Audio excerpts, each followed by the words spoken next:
నమస్కారం అండి. చరిత్రలో మనకి తెలియనటువంటి విషయాలు ఎన్నో ఉంటాయి. అలాంటి విషయాల గురించి ఈరోజు మనం చర్చించుకోబోతున్నాం. అలాంటి ఒకే ఒక విషయం గురించి మాత్రమే ఈరోజు మనం చర్చించుకోబోతున్నాం. ఇలాంటి విషయాలు మరెన్నో ముందు వీడియోలో మనం చర్చించుకోబోతాం.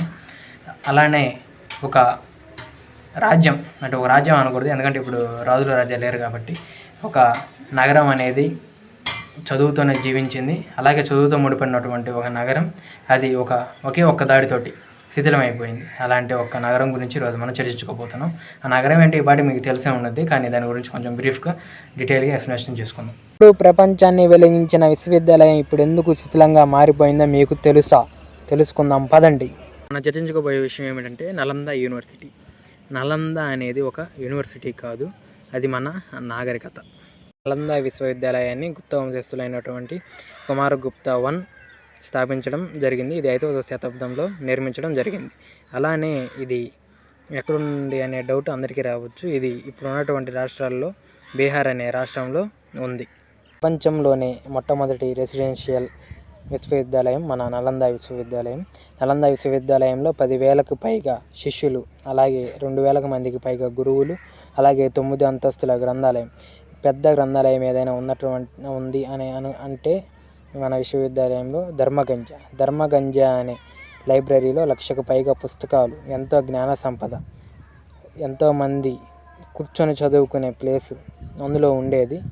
అలాంటి జ్ఞాన సంపదని ఒక వ్యక్తి, కుతుబ్-ఉద్-ఐబక్ సైన్యాధిపతి అయినటువంటి ఒక బక్తియార్ ఖిల్జీ అనే వ్యక్తి మన విశ్వవిద్యాలయాన్ని తగలబెట్టడం జరిగింది. తగలబెట్టిన మంటలు మాత్రం 3 నెలల దాకా అవి మండుతూనే ఉన్నాయి. ఎందుకంటే మన విశ్వవిద్యాలయంలో ఎన్నో పుస్తకాలు, లక్షల పుస్తకాలు ఉండటం వల్ల ఆ మంటలు ఆరిపోకుండా 3 నెలల పాటు మండటం జరిగింది. వాళ్ళు తగలబెట్టింది మన గ్రంథాలయాన్నో మన పుస్తకాలను కాదండి, మన జ్ఞాన సంపదని. అలాగే మన ఏమేం బోధించేవారు అని మనకి డౌట్ రావచ్చు. అదేమిటంటే ఇక్కడ బోధించేటువంటి సబ్జెక్ట్స్ ఏంటి అంటే గణితం, ఖగోళ శాస్త్రం, ఆయుర్వేదం, ఫిలాసఫీ, తత్వశాస్త్రం, బౌద్ధం, హిందూ మత శాస్త్రాలు ఇలాంటివి బోధించేవారు. ఇక్కడ చదువుకోవడానికి పలు దేశాల నుంచి వచ్చేవాళ్ళు అండి, రాష్ట్రాలు కూడా కాదు, పలు దేశాల నుంచి వచ్చేవాళ్ళు.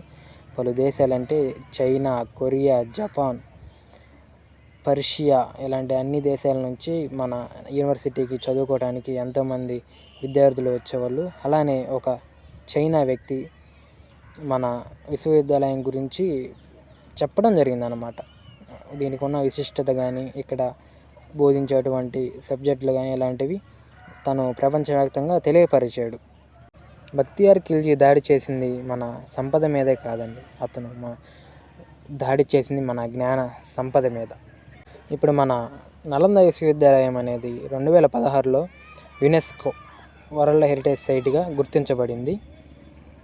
ఈ విద్యాలయాన్ని చూడటానికి ప్రపంచ దేశాలు నలుమూలల నుంచి ఎంతోమంది టూరిస్టులు వచ్చి దీన్ని సందర్శిస్తూ ఉంటారు.